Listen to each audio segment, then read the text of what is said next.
So, welcome to another segment for Random Polls, brought to you by the Will Reads. That's me, Alan, Will Reads, and we are doing our next poll on cocktails.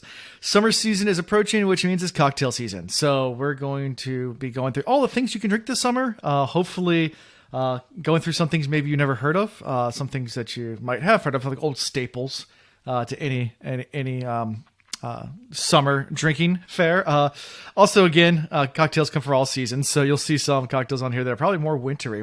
I composed a list of 256 different cocktails. The way I did this list is I went to 3 different websites that are run by bartender guides that had lists of their top 200 cocktails. I took the 3 sites, I took their rankings, put them all next to each other. Of course, there's overlap, and then blended them together to come out with the rankings. So that's how the seeding was done for this particular poll. I'm happy to share that. I don't have that in front of me right now, but I'm happy to share what those 3 websites were in case anybody's interested and looking up what they had to say about their cocktails. It was a little bit interesting to me because some things I thought would not be as high ranked were, and vice versa. But hey, who am I? These guys write bartender books for a living. So, you know, they hopefully they know what they're talking about and what they're doing. And, you know, a lot of it's done by popularity. And it might not be up to date. It might just be over the years, all time popular drinks. But with me, I have a guest on. One of our patrons from the Will Reads, Pythos, is a cocktail connoisseur. He always has a new cocktail with us when he joins us in video on our Discord server. And I asked him to come along to just kind of join me talking about cocktails. So Pythos is at his bar, so introduce yourself, and yeah. Well, as I said, my name is Pythos. The name I go by online is Pythos. And to quote Greg from the YouTube channel How to Drink, I've never worked in a bar, I've never been a bartender, but I've been in a lot of bars. So I have a fair amount of cocktail experience. Sure. I was one of those kids who actually never touched alcohol until they turned 21. Even though I went away to college, I still didn't drink, even while I was away in the dorms, until I turned 21. And then as soon as I turned 21, I went out and taught myself how to make cocktails. And 6 months later, I was bartending 100-person parties. Oh, wow. Okay. So I've been prepping my home bar here for 2 decades now. Okay, cool. So you've done some catering, I guess, bartending, I guess you could consider it, rather than working actually at a bar? Well, I wasn't really like professional. It was more like, hey, 4 of our friends happen to have birthdays in the same week. Let's have a big party. You know how to make drinks. You run the drink table. Sure. Sounds great.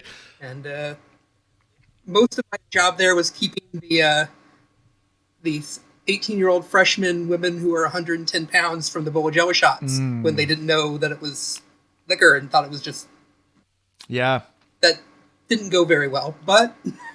Yeah, there's a big party I used to go to in my college years, and they would make Jello shots, and one of the boats brought Jello shots made with Everclear, which is super high proof liquor.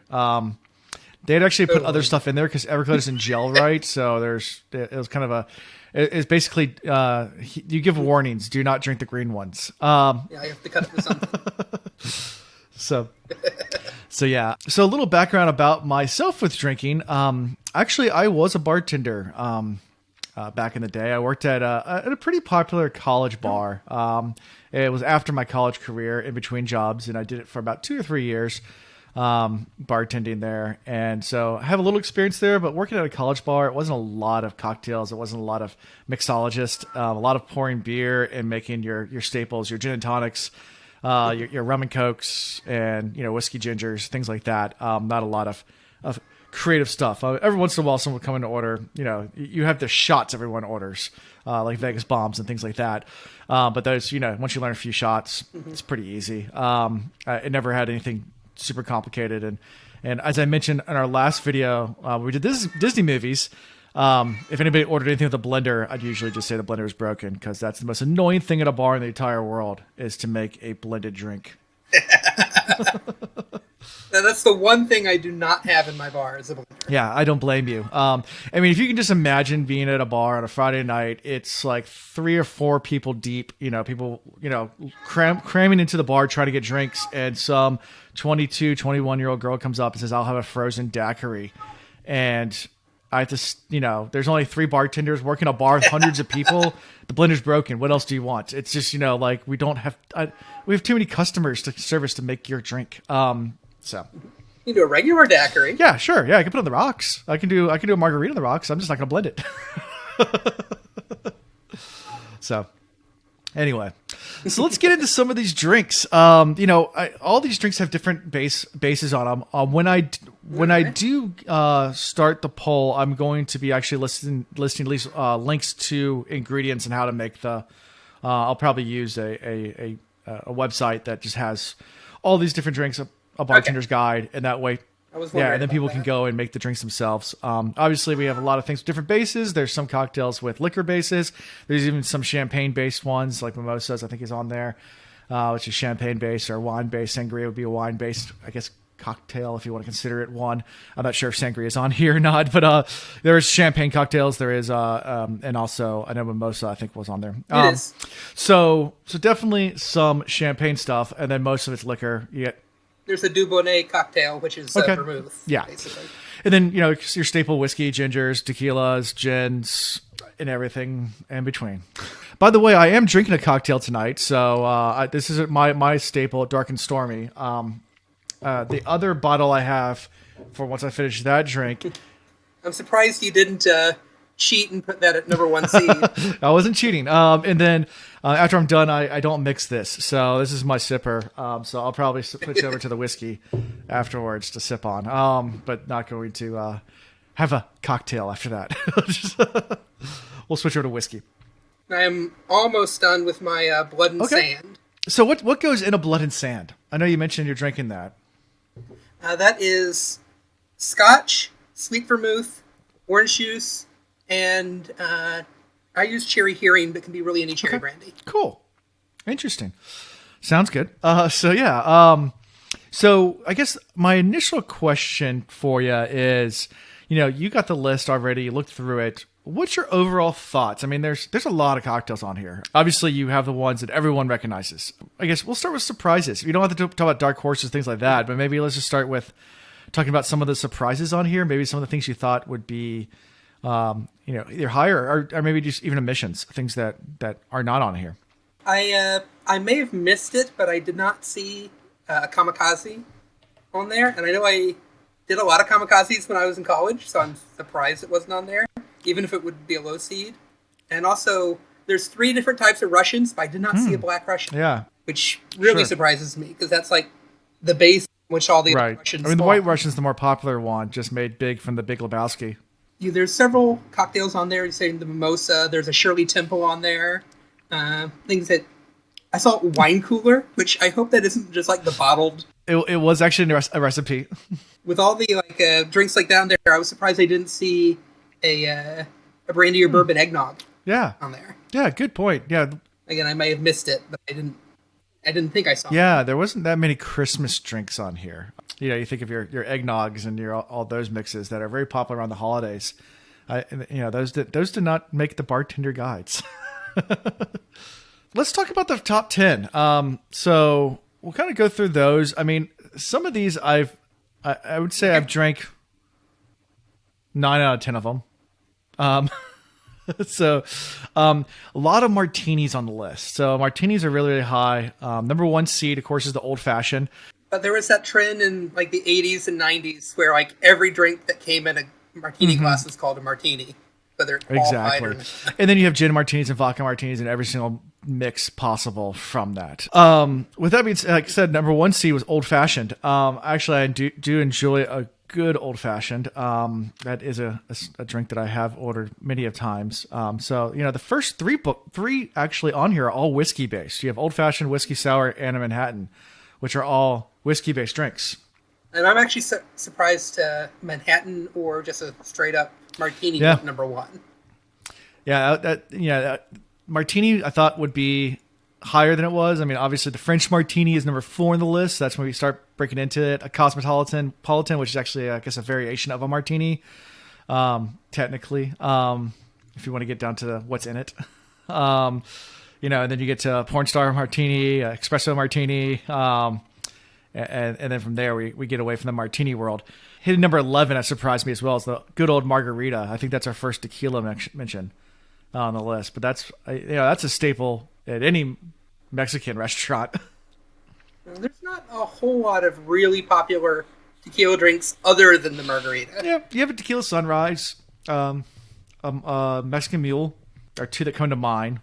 But yeah, a lot of people just take shots of tequila. So with that being said, what are your thoughts about the top 10? I mean, give me your overall thoughts. I mean, do you like it? Do you think that there should have been adjustments? Do you think that you mentioned martini being number 1?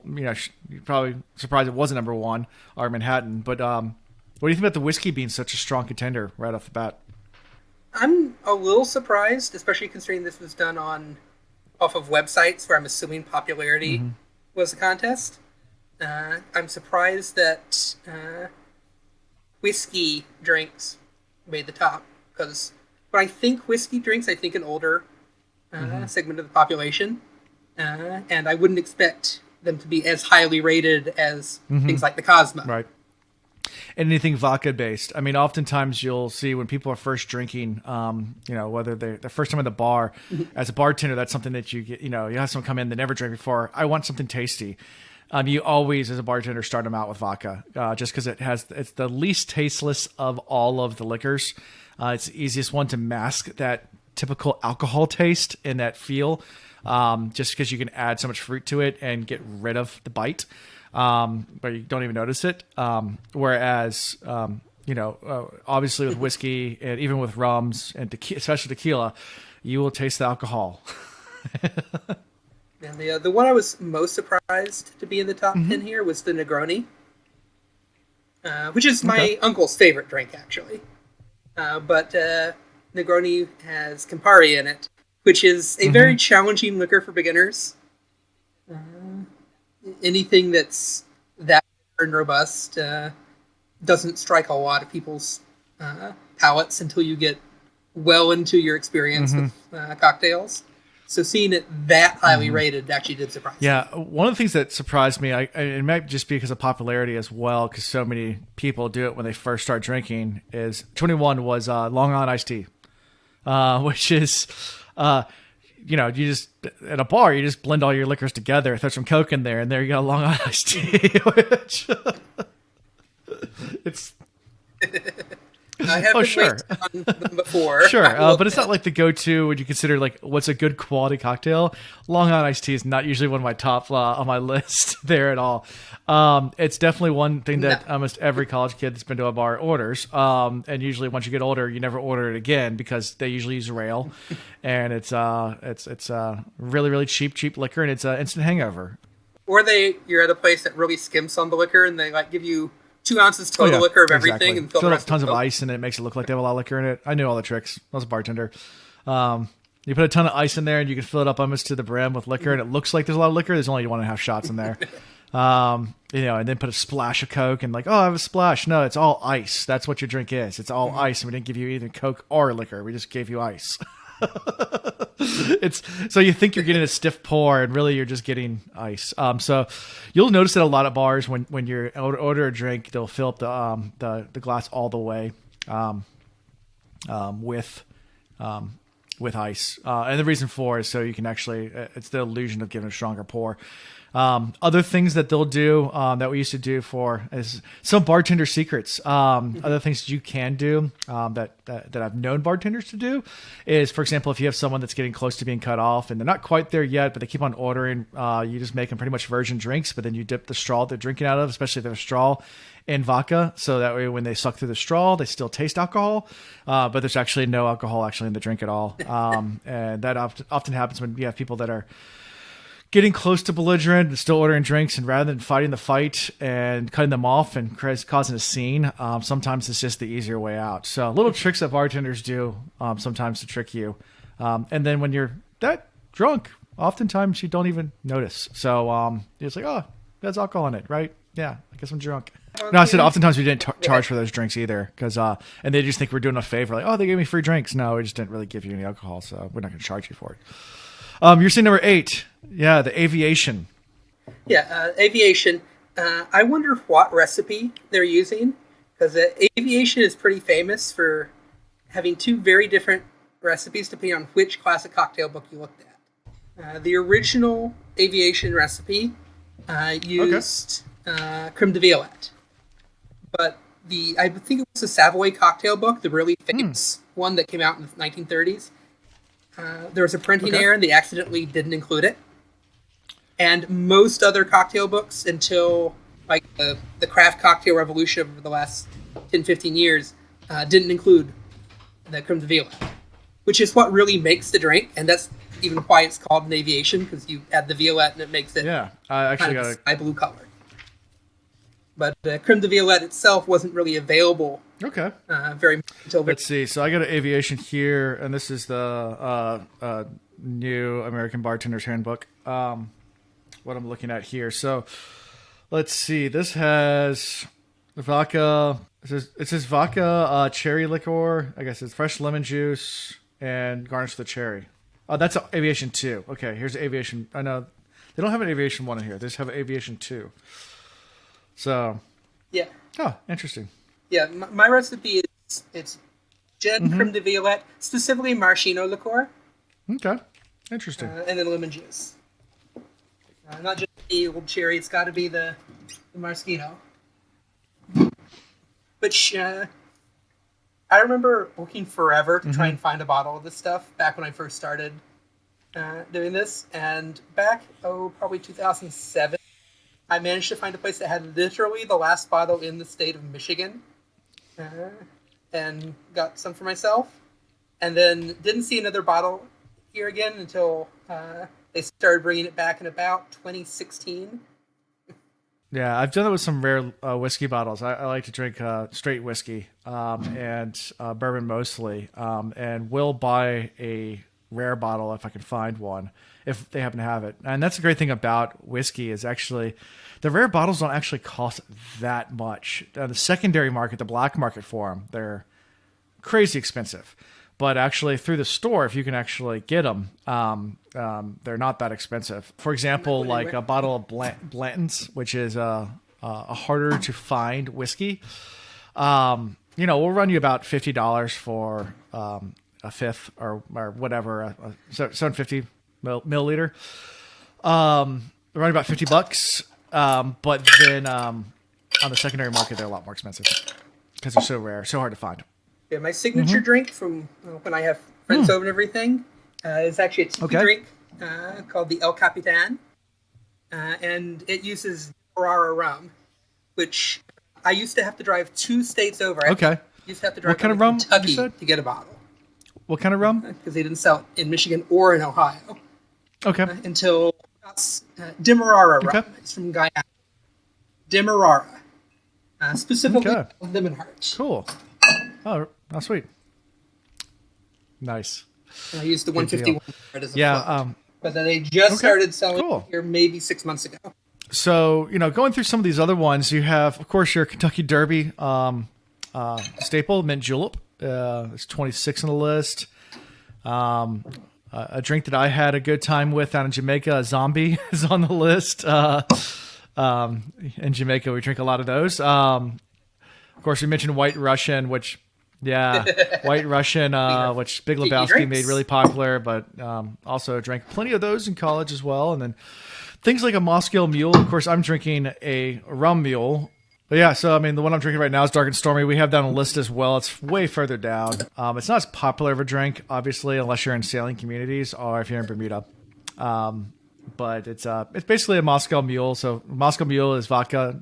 Yeah, and it's a Moscow Mule is vodka and ginger beer. Dark and Stormy is dark rum and ginger beer. It's just basically a variation of a mule. A Mexican mule, of course, is tequila and ginger beer. That mule term is used often for the ginger beer mixer. Dark and Stormy is the one separate where it's not a mule. It's not called a mule. It's because it completely developed independently. actually in Bermuda, of all places. Yeah. So also other ones you said were kind of surprising. Shirley Temple was on here. Other drinks that I've enjoyed, that my wife enjoys, are kind of mid-level. French 75s and Pim's Cups are both drinks my wife enjoys a lot. Whenever she goes to a bar, it's kind of her go-tos. 7-7s, Seagram 7, 7-Up, also a bar classic. And then you get to some of the ones that are more college party ones, Irish car bombs. I have stories about those. So if anybody's ever interested in that, that's a chugging drink.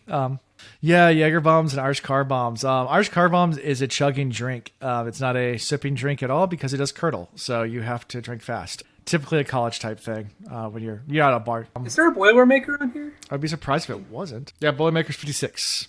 So those are, of course, Boilermaker and Irish car bombs are beer variations of cocktails where you're dropping shots into a beer. Both of those are. So, that is something you can do. Bloody Mary's on here as well. That's a staple for a breakfast cocktail. Along with mimosas and tequila sunrises and things like that. Oftentimes are your morning drinks if you want to start drinking early. Though for morning drinks, I'm partial to the Corpse Survivor. Let's talk more about towards the bottom of the list. We talked about the top. We had martinis at the top. We have a bunch of whiskey drinks. Rounding out number 10 was Amaretto Sour, which is definitely a very easy on the palate, new to drinking. That was probably my favorite drink in college. Yeah, once I started it is for a lot of college. When I worked at a college bar, that was a very popular drink for people to order. Was Amaretto Sours, just because it is Amaretto is a lower proof liquor, and similar to like a coconut rum or something like that, where it's just going to be a lower, not hard liquor. Very, very easy to ease your way into cocktails with those. Some of the ones that surprised me, obviously you have the mix, like I said, with the the college age stuff, but the Three Wise Men, which is disgusting. Which isn't that Jim, Jack, and Jose? I think so. It's something like that. I can't remember which ones it is, but it's the I've three never actually made one myself, so. Yeah. Or maybe it's the Three Wise Men and the Four Horsemen. So Jim, Jack, John, and Johnny Walker, and Jose. I think it's the Four Horsemen. I don't know. I have to go back and look at my bartender's guide. I didn't never drank those at all, and I just remember people ordering them when I worked as a bartender. And they even have things like grog on here, Navy grog, which is rum and water. We used to have a drink the year after I graduated. I stayed on campus, right next to campus, and just hung out for a year. Mm-hmm. And so me and the guys that I used to drink with at that time had a drink we called the Angry German. That was like our punishment drink that you had to drink anytime you did something incredibly stupid. And it was equal parts Jägermeister, Rumpelminz, and Goldschlager. Sounds gross. So our evil drink that we did in college was cement mixers. I don't know if you ever heard of those. They are disgusting. But yeah, cement mixers. It's some kind of like Bailey's, a milk based liquor and lemon juice. So it curdles and turns into cement as it goes down your throat. It's gross. It's disgusting. You have to just every Thanksgiving, my uncle does bull shots with the turkey drippings from the Thanksgiving turkey. So yeah, going towards the bottom of the list, we have things like the Painkiller, which I love, which is ranked 213 on here. Yeah, talk about the bottom ones, the ones that were surprising, that were so low. Like you have the Painkiller, which is pretty far down there. Tequila Sour, but other ones, the John Collins is pretty far down. Sex on the Beach, which is a very, very popular drinking, especially college kids, and even amongst other people. And those are pretty much towards the bottom. So I was just a little surprised that those were so low. Is there anything down low that are towards the bottom of the list that surprised you? Well, the aforementioned Collins.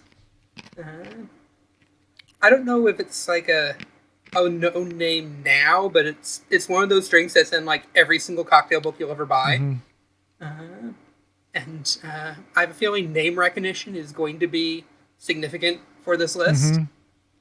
If you get like the Mai Tai up against something no one's ever heard of, the Mai Tai is going to win. So something with the name recognition, like the John Collins being that low on the list, kind of surprised me. Yeah. Same thing with it's not super far down, but the Rob Roy. Yeah, Rob Roy's pretty far down there. Was fairly far down. Well, the Tom Collins is up higher, which is the more popular than the John Collins. So they're just very similar variations of the drink. Okay. But also, I think another thing they'll do well on this poll is funny names.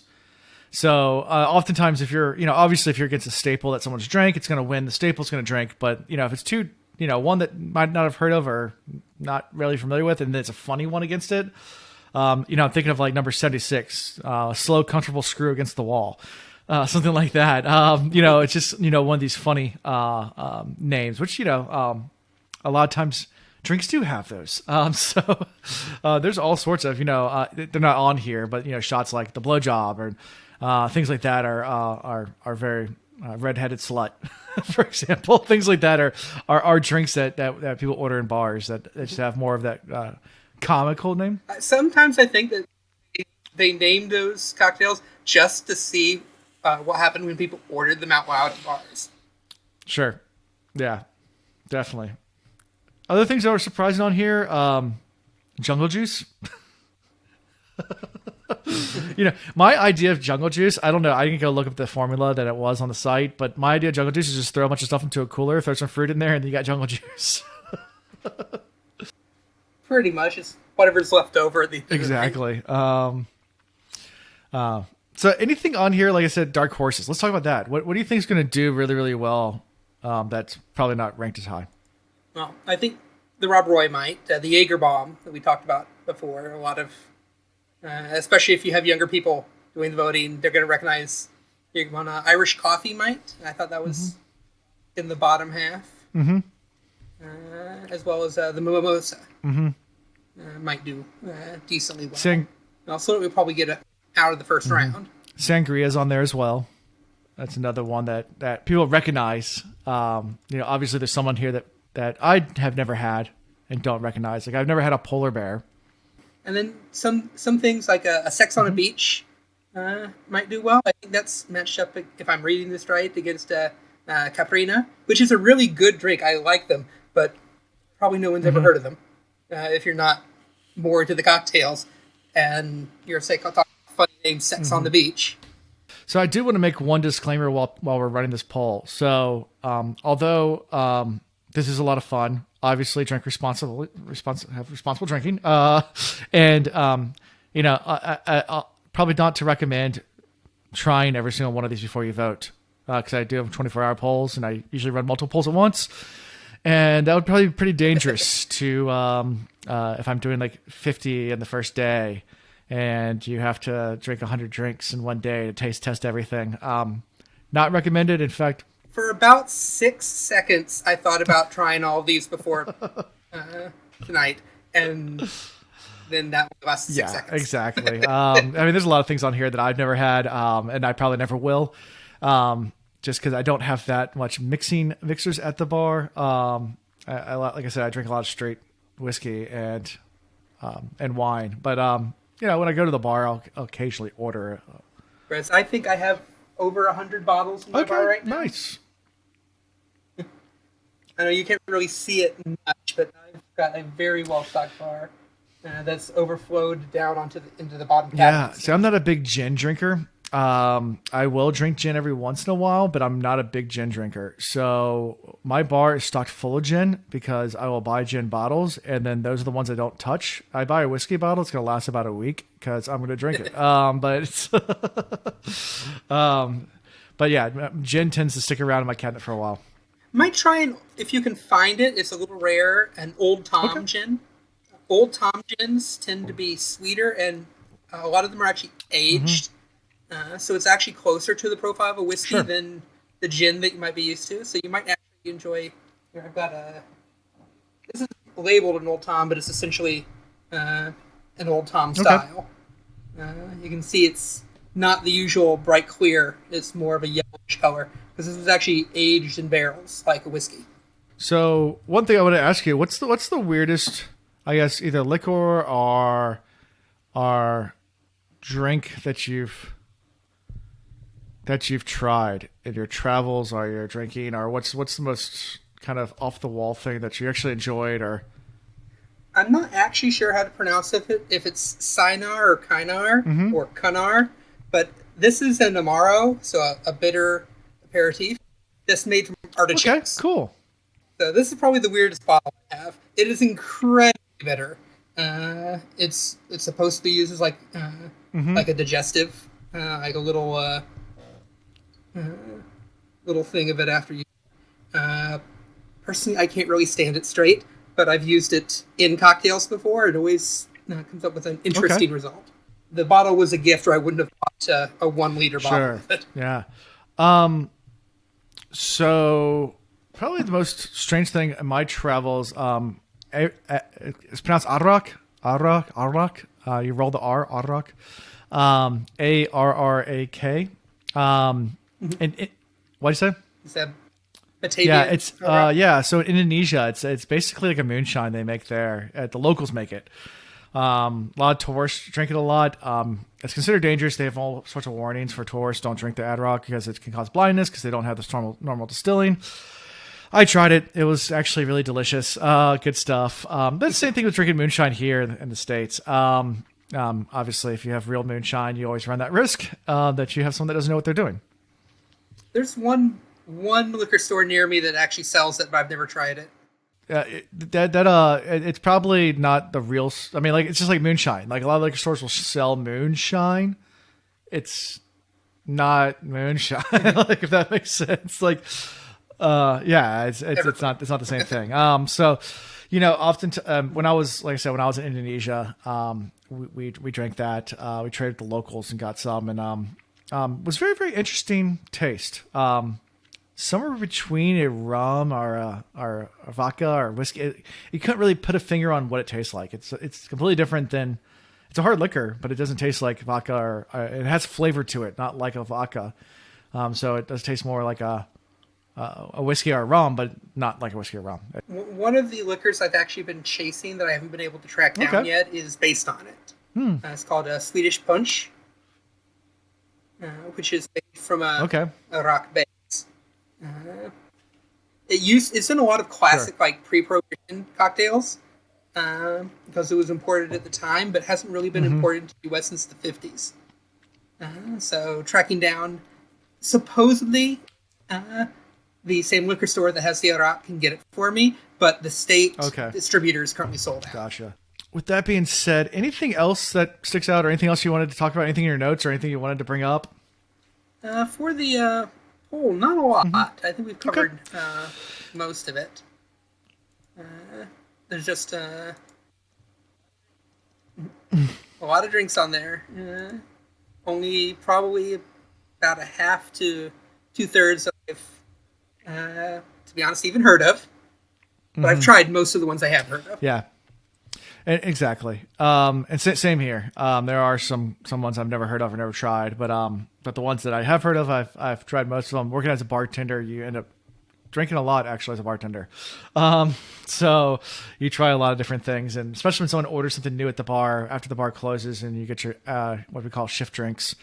After everybody leaves, you can usually have a drink before you go. If it was something I never heard of and sounded good, we just make it and see what the rage was about. So got to try a lot of different alcohol that way, a lot of different cocktails. So like I said before, always drink responsibly. I like to thank Pythos so much for coming on and joining me, helping me kind of go through this list and kind of give a preview of what's to come. Yeah. Thank you so much. Thanks for having me. As always, happy voting, and have fun with the polls.